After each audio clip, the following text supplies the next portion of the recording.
The air in the Galactic Council chamber shimmered with a faint hum of suspended gravity platforms, each one carrying a cluster of alien dignitaries.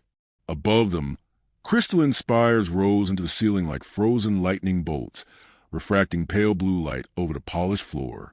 The architecture was meant to make visitors feel small, powerless, and very aware of their place. Ambassador Claire Dalton had seen it all before. She stood alone at the center platform, ringed by hundreds of alien eyes, some glassy, some blinking sideways, some without any visible eyelids at all.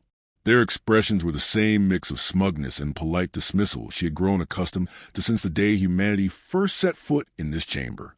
The High Chancellor's voice oozed false courtesy as his translucent frills shifted with amusement. Ambassador Dalton, the Alliance has reviewed your request for full membership. Regrettably, we must decline. Your species has not yet demonstrated the refinement necessary for such responsibility. The translation unit softened the condescension, but the message was sharp enough. A murmur of agreement rippled across the alien delegates. Dalton let the words hang there, her gaze moving slowly across the chamber. Her neural implants recorded every detail of the meeting, transmitting data directly to Earth Command. She didn't need to feed to recognize the importance of this moment. They had just played into humanity's plan, exactly as expected. Dalton allowed a small, pleasant smile. We understand, Chancellor. Earth will, of course, continue under provisional membership. We only wish to be useful members of this community. The shift in the room was immediate. Shoulders, or whatever counted as shoulders on some of them, loosened. Many returned to their casual postures. This was the primitive species they thought they knew, agreeable, patient, willing to take a place at the bottom of the ladder. Not one of them noticed that Dalton's smile never reached her eyes. What the Council didn't know, because they had never bothered to look closely, was that humanity had quietly surpassed the Alliance in more than one way. Their hyperdrives were loud, tearing through space like battering rams. Human vessels slipped silently between folded layers of reality. Their weapons bludgeoned targets with raw power. Humanity's prototypes could bend the rules of physics themselves. Dalton's instructions were clear. Let them underestimate you. The tactic was as old as civilization. Hide strength behind a facade of weakness. Back on her shuttle, she opened a quantum-encrypted channel to Earth Command. Fleet Admiral Nathan Briggs appeared as a crisp hologram, his uniform immaculate, his expression all business. Phase 1 complete, Dalton reported. They turned us down right on schedule. Briggs nodded. Good. How long before they start pushing their usual development guidance protocols? Dalton leaned back in her chair. 6 months, maybe less. They'll begin by limiting our expansion into the Orion Arm. Perfect. That's enough time to position our assets. Keep smiling, Claire. Keep being the harmless newcomer. Let's hope they never give us an excuse to drop the act. Her lips curved faintly. We both know they will. The next half-year was a performance worthy of awards. Humanity agreed to every restriction with polished manners. No new colonies without approval? Absolutely. Reduced technology exports? Completely understandable. Restricted travel corridors? Not a problem. Behind that facade, the real work moved forward. Quantum computers quietly infiltrated Alliance networks. Observation posts, hidden in dimensional folds, recorded every ship, every patrol route. In secret shipyards far from prying eyes, a new fleet took shape. One the Alliance wouldn't even have the vocabulary to describe. Deep under the Pacific Ocean, 30 kilometers below crushing black water, Dr. Oliver Mason watched probability streams shift and twist across floating holoscreens. The lab's reinforced walls could turn most Alliance species into pace within seconds. To Mason, it was a Tuesday. Run it again, he told the AI. This time prioritized masking the power signature. The latest Alliance patrol through the solar system had been as subtle as a parade, their drives broadcasting energy across half a sector. They hadn't detected the human listening posts in the asteroid belt, and certainly hadn't realized every particle of radiation they emitted had been measured and cataloged. Dalton's voice came through the quantum link, sharp and direct. How close are we? The phantom drives are ready, Mason replied, eyes locked on the swirling data. We can move entire task forces without leaving so much as a gravitational ripple. But I'm guessing that's not why you called. No, Dalton said. They just established a checkpoint in Proxima Centauri. They're boarding all human ships. And intelligence believes they've noticed some of our deep space mining ops. Mason's hands froze mid-command. They have no idea what those facilities are for. Not yet, but they're suspicious. And we both know suspicion is step one toward interference. Those mining operations were the keystone of the plan, vast, automated platforms that appear to scrape asteroids for minerals, but were actually assembling pieces of something far more dangerous. 82% complete, Mason reported. Another 3 months and we're ready. Dalton's expression tightened. We may not have 3 months. The Council votes next week on whether to establish permanent bases in our territory for our protection. The silence between them was long enough to feel heavy. Then Mason exhaled. There's one possibility. We've been testing a quantum entanglement trick. Instead of hiding our operations, we make them look exactly like what they expect. Basic, harmless industry. Dalton's smile was thin, sharp. Do it, and make sure they never suspect we're decades ahead of them.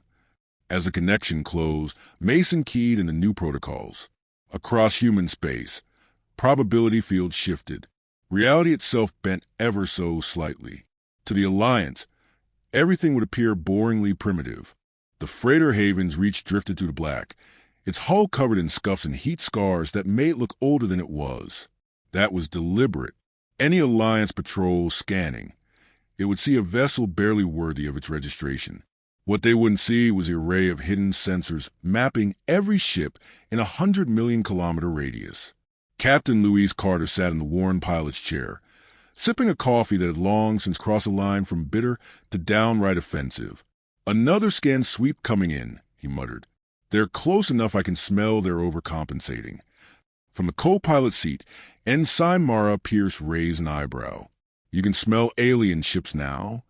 Carter gave her a flat look.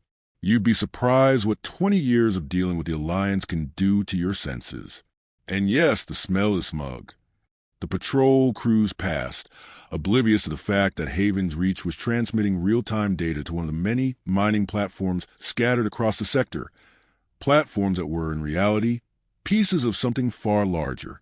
In the Pacific Lab, Dr. Oliver Mason studied a different section of the network. The mining platforms were perfect cover, automated, slow-moving, and producing enough or seem legitimate, but not enough to draw extra interest. To the Alliance, they were the workhorses of a primitive economy. In truth, each one was a disguised segment of the quantum grid, a superstructure spread across human space that, when activated, would give Earth control over localized physics. Gravity, energy output, weapon calibration, faster-than-light thresholds, all adjustable. The genius wasn't in the technology itself, but in the disguise. Every component had been engineered to look laughably simple to an alien scan.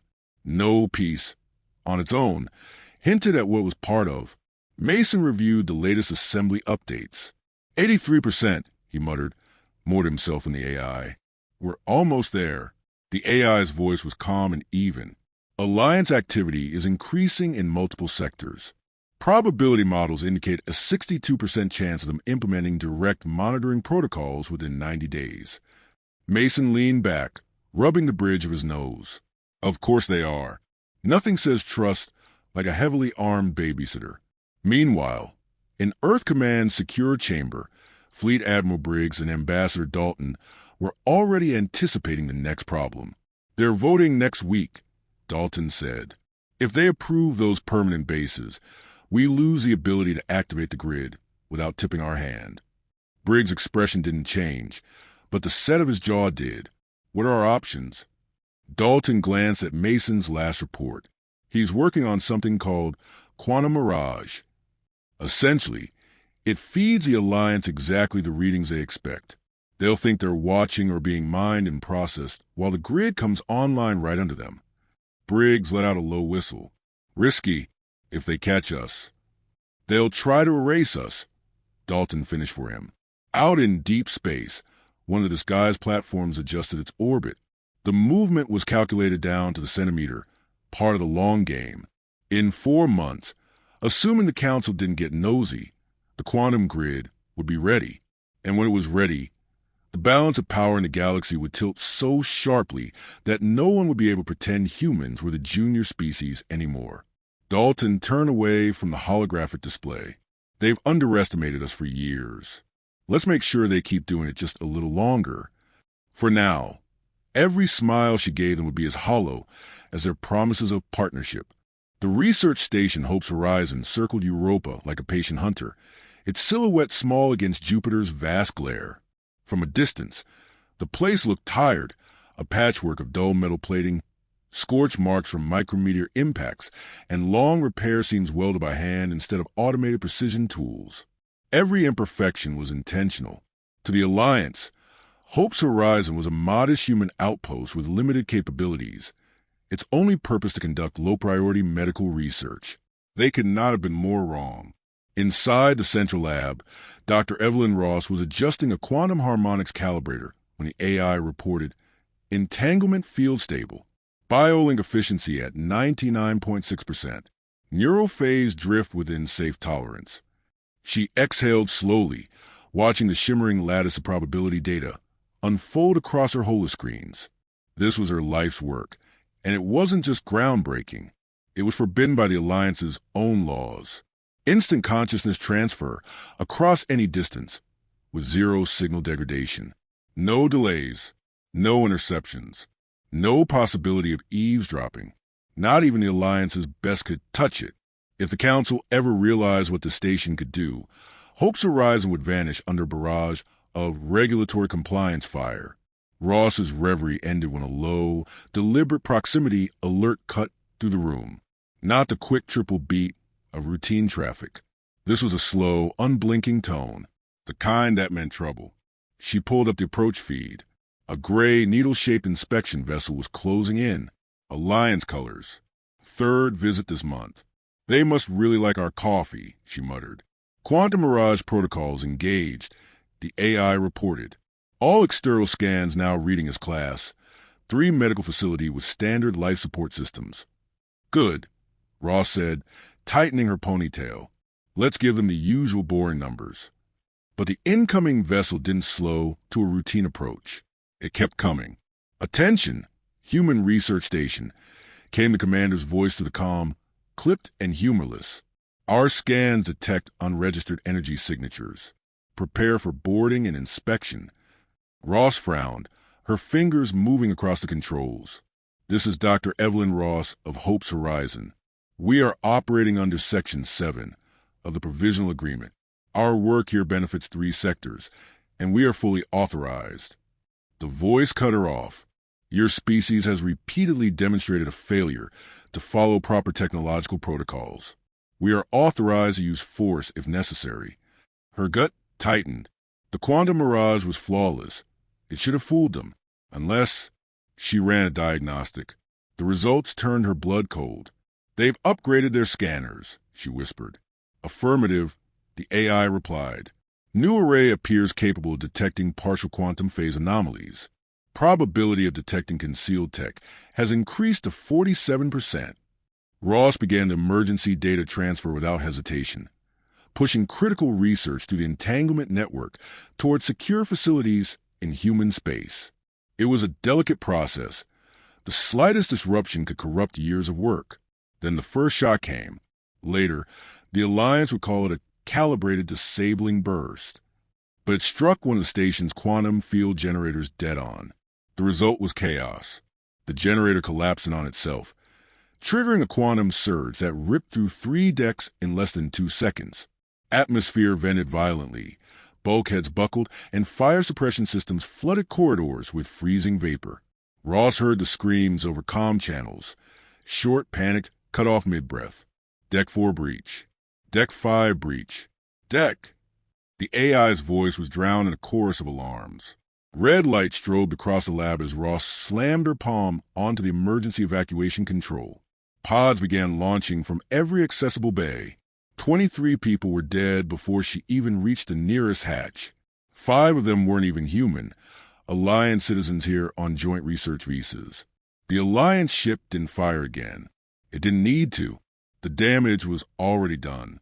Ross secured herself into an evac pod, fingers moving over one last command. Send the final encrypted data packet to Earth Command. The message was short. They had crossed the line. The reply reached her before the pod had even cleared the station's debris field. Protocol Omega is now in effect. Across human space, something ancient in concept but terrifyingly modern in execution began to stir. Covert systems powered up after years of silence.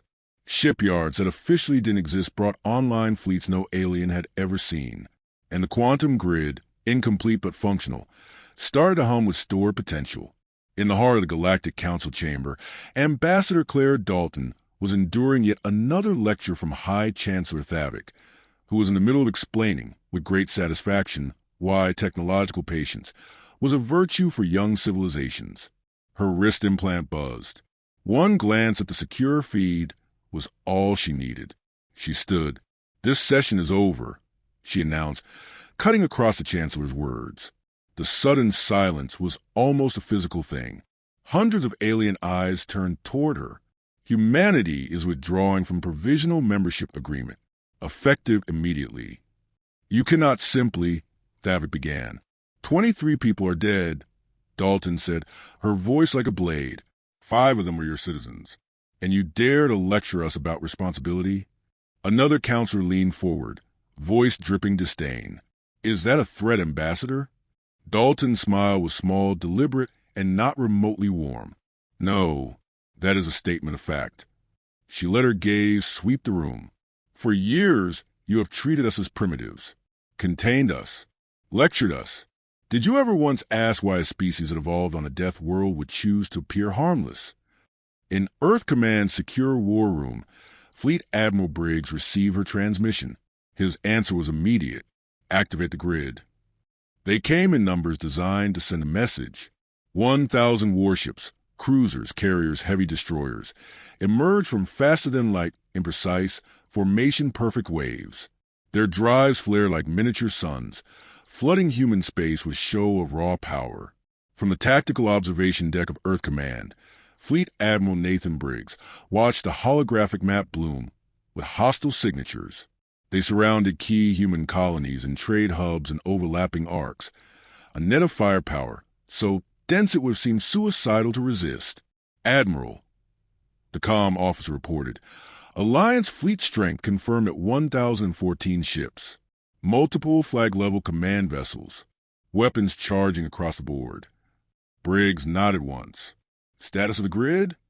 In the underground Pacific lab, Dr. Oliver Mason's hands hovered over his console.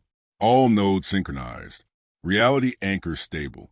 Activation is ready on your word." Briggs didn't give it immediately. He wanted them to feel confident for just a little longer. On the Alliance flagship Verdict of Unity, Supreme Commander Luther Vess watched the human defense grid on his forward screen.